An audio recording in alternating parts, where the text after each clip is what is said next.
suis Sarah Flou, MS Anesthésie et Animation. Je vais aborder mon staff junior pour ce jour intitulé Quand la carotide craque qui viendra à la rescousse. Je serai encadrée par le docteur Régis Merci. Nous commençons par un petit cas clinique. Monsieur L, patient de 26 ans, victime d'un AVP piéton VL avec notamment un traumatisme crânien grave. À l'arrivée du SMUR, patient de l'ascotois, anisocorie avec mydriase réactive à gauche, fracture orthopédique périphérique. Devant le trauma crânien grave, osmothérapie et intubation du patient et transfert direct à l'hôpital. À l'arrivée au réveil, le patient intubé, ventilé, sédaté, toujours de l'ascotois. Le reste de l'examen est superposable à celui du SMUR. L'écophase est négative et les Dopplers transcrâniens retrouvent un flux laminaire à gauche et un flux démodulé à droite, avec à gauche un IP à 0,84 et des vitesses diastoliques à 41 et à droite un IP à 0,51 avec des vitesses diastoliques à 24. Donc, l'image du patient est passage au body scan qui ne retrouve pas de lésion intracrânienne, mais par contre une dissection carotidienne post-traumatique droite, différentes fractures de la sphère ORL et différentes fractures orthopédiques. Passage au bloc pour ostéosynthèse des fractures. Et donc, en post-opératoire, quel traitement doit être initié chez ce patient devant la dissection carotidienne? Juste en levant la main, qui proposera un antiagrégant plaquettaire? Qui proposera une anticoagulation par héparine? Qui proposera une anticoagulation par héparine bas poids moléculaire? Qui proposera une anticoagulation par héparine relayée par antiagrégant plaquettaire? Et donc, on aura les réponses plus tard.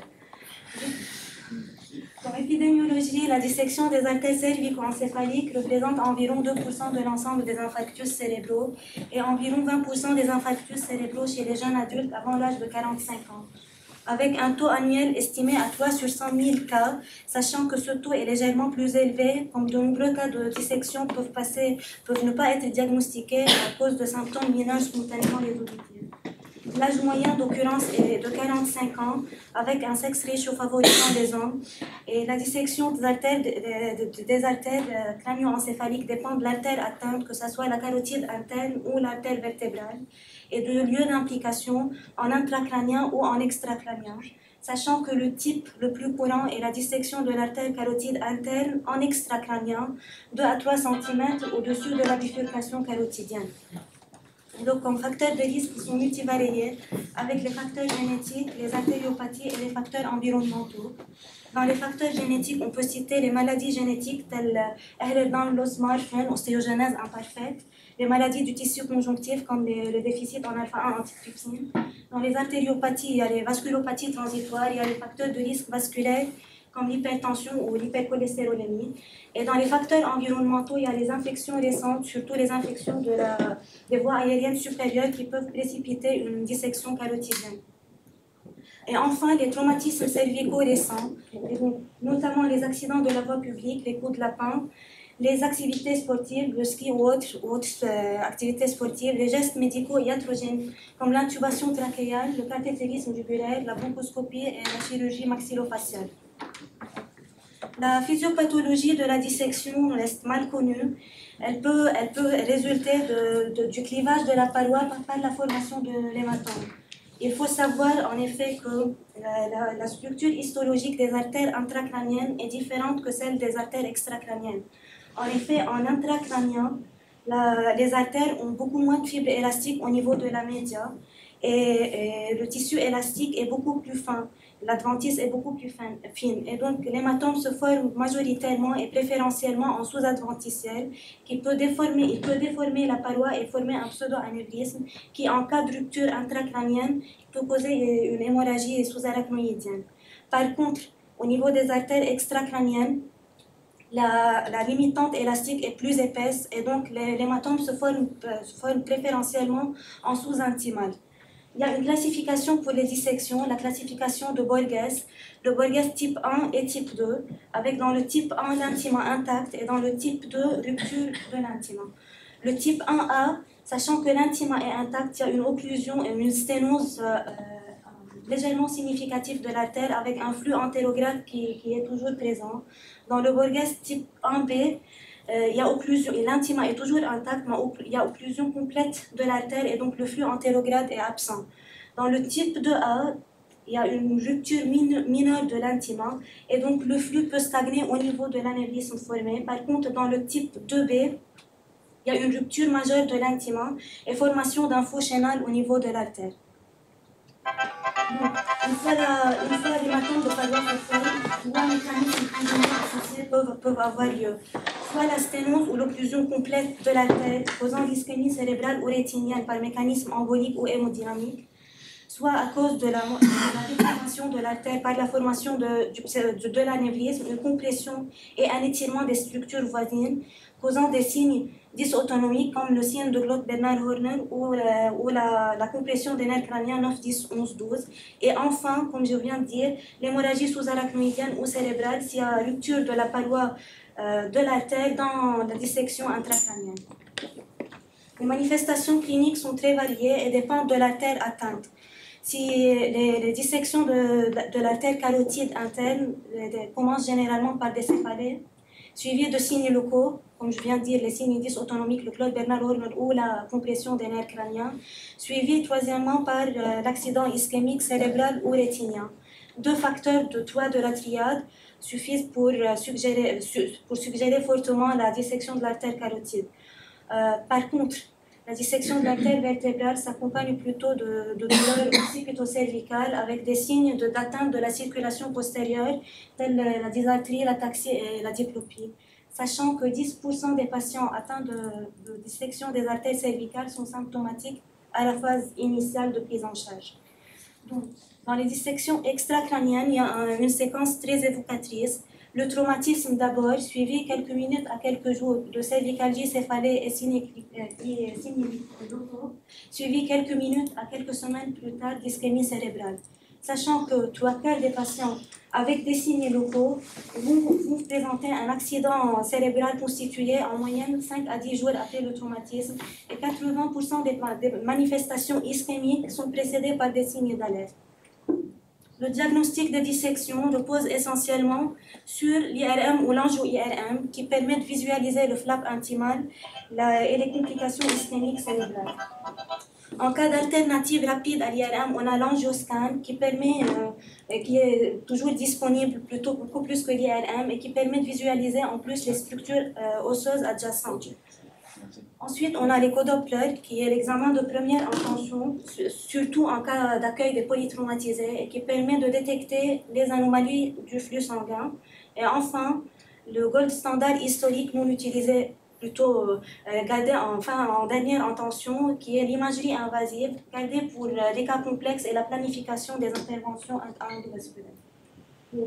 Les dernières RFE de l'ASPAR sur la prise en charge du trauma crânien grave, il recommande de compléter tout scan cérébral sans injection avec un angioscan opacifiant les vaisseaux cervicaux et les artères cérébrales.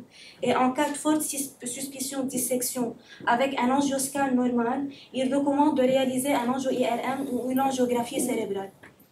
Quant aux Doppler transcrâniens, ils ont vraiment un rôle très important, surtout à la prise en charge initiale des polytraumatisés, parce qu'ils permettent d'évaluer la qualité de la perfusion cérébrale. En effet, une asymétrie des valeurs avec une diminution de la vitesse diastolique de plus de 25% entre les deux côtés, avec un IP inférieur à 0,8, est très en faveur d'une dissection carotidienne.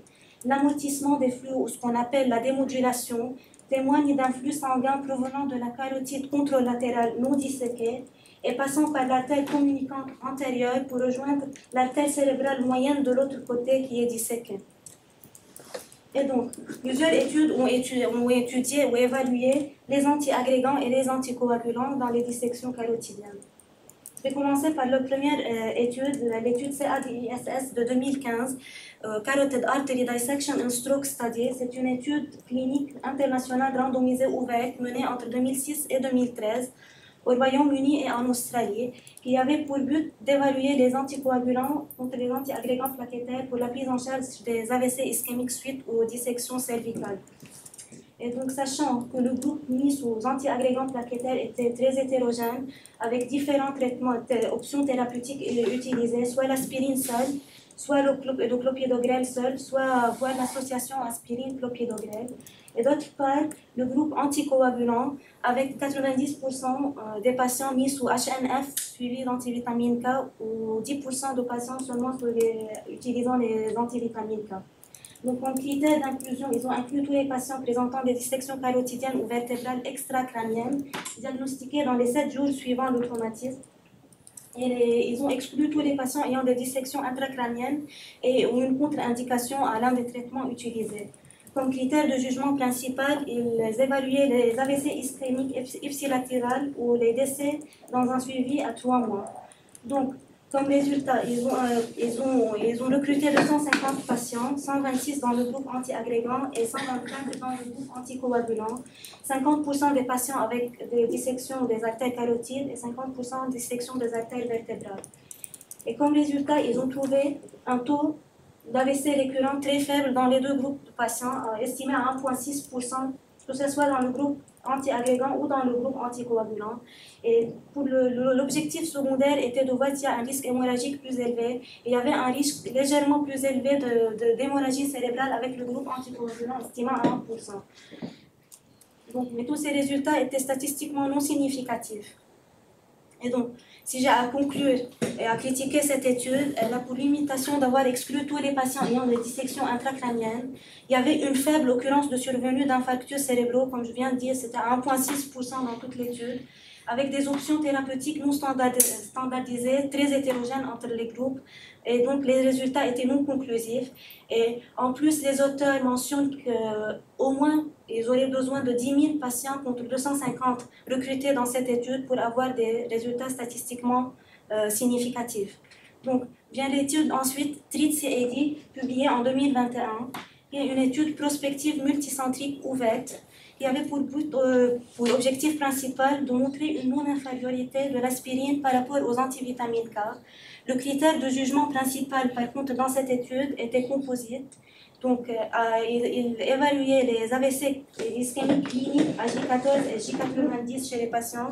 Et d'autre part, ils évaluaient les AVC ischémiques en radiologie, même s'il n'y avait pas de symptômes cliniques chez les patients à J14. Donc, ils ont recruté 194 patients, 100 dans le groupe aspirine, 300 mg par jour, et 94 patients dans le groupe antivitamine K, sachant que plus que 54% des patients dans le groupe antivitamine K avaient bénéficié d'une héparine bas poids moléculaire en association avec l'antivitamine K. Et donc, ce qu'ils ont trouvé au niveau du résultat composite clinique et radiologique, il y avait 23% des patients dans le groupe aspirine qui avaient constitué un accident vasculaire ischémique, contre 15% dans le groupe AVK. Sur l'AVC ischémique seul, il y avait 8% de patients, des cas dans le groupe aspirine contre 0 AVC ischémique dans le groupe AVK, une hémorragie dans le groupe AVK contre 0 hémorragie dans le groupe aspirine. Concernant les résultats de l'IRM seul, il y avait un pourcentage un peu plus augmenté d'AVC ischémique dans le groupe aspirine par rapport au groupe vitamine K. Et donc, ces résultats sont partiellement concordants avec l'étude CAD-ESS, mais avec un taux plus important d'infarctus cérébraux dans le groupe aspirine. Les auteurs posent plusieurs hypothèses pour expliquer cette différence. Donc, premièrement, l'utilisation d'une double anti-agrégation plaquettaire dans l'étude CAD-ISS pouvait réduire les risques d'infarctus en cas de minor stroke. En plus, ici, dans cette étude, il y avait plus d'occlusion sur dissection et même plus de dissections multiples dans le groupe aspirine. Troisièmement, comme j'ai déjà dit, la moitié des patients dans le groupe AVK ont bénéficié d'héparine bas poids moléculaire en concomitant avec l'administration des AVK et donc une meilleure couverture au décours immédiat de la randomisation. Donc, malgré ces résultats, comme on voit, la valeur de P était à 0,55, donc tous ces résultats étaient statistiquement non significatifs. Et donc, le design de cette étude ne permet pas en aucun cas d'évoquer que l'aspirine serait moins efficace que les antivitamines K dans cette indication de dissection. Et donc, les points communs entre CAD-ISS et TREAT-CAD étaient l'objectif commun d'évaluer les antiagrégants et les anticoagulants dans les AVC ischémiques. Mais ni CADISS ni TRID-CAD a montré une supériorité d'un traitement par rapport à l'autre. Il y avait un taux faible d'événements majeurs, donc d'AVC ischémique estimé à 1,6%, et la puissance statistique de ces deux études était très faible vu le nombre de patients recrutés. Ce qui différait entre les deux études, c'était le critère de jugement principal. L'une avait un critère uniquement clinique, l'autre avait un critère composite radiologique et clinique. TRID-CAD avait montré un risque d'AVC ischémique moins important dans le groupe AVK par rapport au groupe aspirine. CADISS n'a montré aucune différence entre les deux groupes. Donc, ces deux essais randomisés n'ont pas été assez puissants pour répondre à la question quel est le traitement au meilleur rapport bénéfice-risque anti-agrégant ou anticoagulant dans les traitements de dissection artérielle cervicale.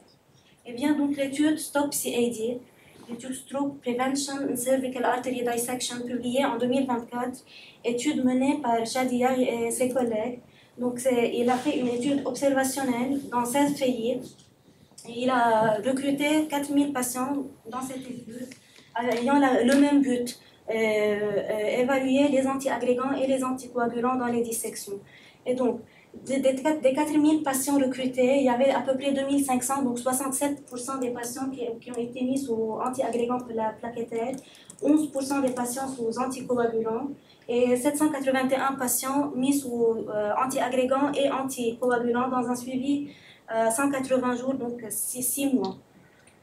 Est-ce qu'ils ont retrouvé que dans 6 mois, il y a à peu près un risque à 4,4% d'AVC ischémique, avec 87% d'AVC ischémique qui surviennent dans les 30 premiers jours de la prise en charge. Il n'y avait pas de différence significative de risque ischémique entre les deux groupes anticoagulants et antiagrégants dans un suivi à 30 jours, avec une P à 0,145. Par contre, par rapport au risque hémorragique, il y avait une nette différence avec un résultat significatif et donc un vrai risque hémorragique avec les anticoagulants dans la prise en charge des dissections. Donc, ils ont fait des études de Kaplan-Meier pour montrer et évaluer la survenue des événements. Si on voit bien, le risque d'AVC ischémique était majeur à 30 jours de la prise en charge. Et donc, au suivi à 180 jours, un risque légèrement plus diminué d'AVC ischémique avec les anticoagulants par rapport aux antiagrégants. Mais ce risque était statistiquement non significatif à 180 jours. Par contre, si on voit la courbe de suivi des hémorragies, on voit bien qu'avec le groupe anticoagulant, il y avait nettement un risque hémorragique plus élevé. Et donc, maintenant, avec un résultat statistiquement significatif. Donc, si on a à conclure l'étude STOP-CAD, les anticoagulants augmentent le risque d'hémorragie grave, donc il faut limiter leur utilisation chez certains patients à haut risque hémorragique. Il faut juste utiliser les anticoagulants en cas de thrombus intraluminal ou d'une occlusion artérielle complète. Les antiagrégants plaquettaires restent une option pour la majorité des patients présentant des dissections extracrâniennes non compliquées. Le choix du traitement doit être individualisé en fonction du profil clinique du patient, risque thrombotique vs contre risque hémorragique. Et plus récemment, une méta-analyse a été publiée en 2024 qui comprenait 11 études, 2 études randomisées cliniques et 9 études observationnelles qui aussi étudiaient l'efficacité des anticoagulants contre les antiagrégants dans les dissections. Donc, dans ces 11 études, il y avait 70% des patients qui ont été mis sous antiagrégants plaquettaires et 30% des patients mis sous anticoagulation. Et comme on remarque, il y avait un risque mineur de moins d'AVC ischémique dans le groupe anticoagulant, mais un risque vraiment très majeur de saignement dans le groupe anticoagulant. Et donc, ils reprennent la même idée de personnaliser le traitement dépendamment de cas cliniques de chaque patient. Importance du délai, je vais juste noter un article publié en 2021. C'était une étude menée dans 2 centres de trauma niveau 1, ici et Beaujon, Bicêtre et Beaujon. Et donc, il voulait étudier comme objectif principal évaluer les événements ischémiques à long terme liés aux lésions cérébrovasculaires traumatiques. Et l'objectif secondaire était d'explorer le rapport bénéfice-risque de la thérapie antithrombotique, donc anti-agrégant et anticoagulant. Ils avaient recruté à peu près 6000 patients ayant subi des traumatismes crâniens et en fin de compte, ils ont inclus 81 patients. 81 patients étaient inclus dans l'étude. Les 81 patients présentant des lésions cérébrovasculaires traumatiques, il y avait à peu près 47 patients qui ont été mis sous antiagrégants plaquettaires et 7 patients sous anticoagulation dans un délai, le plus important c'est le délai, dans un délai de 2 jours suivant le traumatisme. Et donc comme on peut voir, des 47 patients mis sous antiagrégants, 40, même à peu près 3 quarts, même plus que 3 quarts des patients n'avaient pas fait de complications ischémiques, même dans le groupe anticoagulant. Et donc, tous ces patients avaient un bon pronostic à la prise en charge finale après 1 an de sortie, selon l'échelle de Gauss. Tous avaient une échelle de Gauss supérieure à 5, donc un bon pronostic à la sortie de l'hôpital. Donc, ce que conclut cette étude, c'était que les complications ischémiques après lésions cérébrovasculaires traumatiques étaient rares, mais peuvent survenir surtout dès les premières 72 heures jusqu'à la première semaine. Donc, cette étude souligne que le pronostic à long terme des lésions cérébrovasculaires traumatiques dépend fortement du diagnostic précoce, du traitement rapide et du suivi rigoureux. Les patients ayant évité un AVC grâce à une prise en charge adéquate ont généralement une meilleure récupération fonctionnelle et une meilleure qualité de vie. Enfin, je vais parler des recommandations de l'American Heart Association, ou l'association des cardiologues américains, qui, eux, pour mettre le diagnostic de la dissection de l'artère cervicale, ils utilisent, comme je viens de dire, soit l'angioscan, soit l'angio-IRM. Ils font en plus la mesure du processus styloïde chez les patients et enfin l'histoire personnelle de chaque patient avec des facteurs de risque. Et ce qu'ils font, c'est quand ils posent le diagnostic de la dissection cervicale, ils répartissent les patients dépendamment du risque hémorragique. Et donc, si les patients ont un risque hémorragique élevé, avec un risque de saignement intracrânien, les patients sont mis sous antiagrégants plaquettaires uniquement, une monothérapie antiagrégants plaquettaires. Par contre, si le patient ne pose pas un risque hémorragique élevé, on passe à la radiologie. Donc, si à la radiologie, on trouve un thrombus intraluminal qui occlue l'artère, avec un patient qui n'a pas de risque hémorragique élevé, on peut considérer une anticoagulation d'aide de Pal. Si le patient, par contre, présente un risque modéré de saignement, il considère de mettre une bithérapie antiagrégante entre 21 et 90 jours, suivie d'une monothérapie, parce qu'il traite les dissections pour 6 mois. Par contre, si le patient, déjà, sur la radiologie, ne présente pas un thrombus intraluminal, avec lui-même qui ne présente pas un risque d'hémorragie, il considère aussi de mettre une bithérapie antiagrégante pour 90 jours. Si le patient a un risque modéré de saignement, il considère la monothérapie antiagrégante. Quant au traitement endovasculaire, il n'a pas de place en première intention.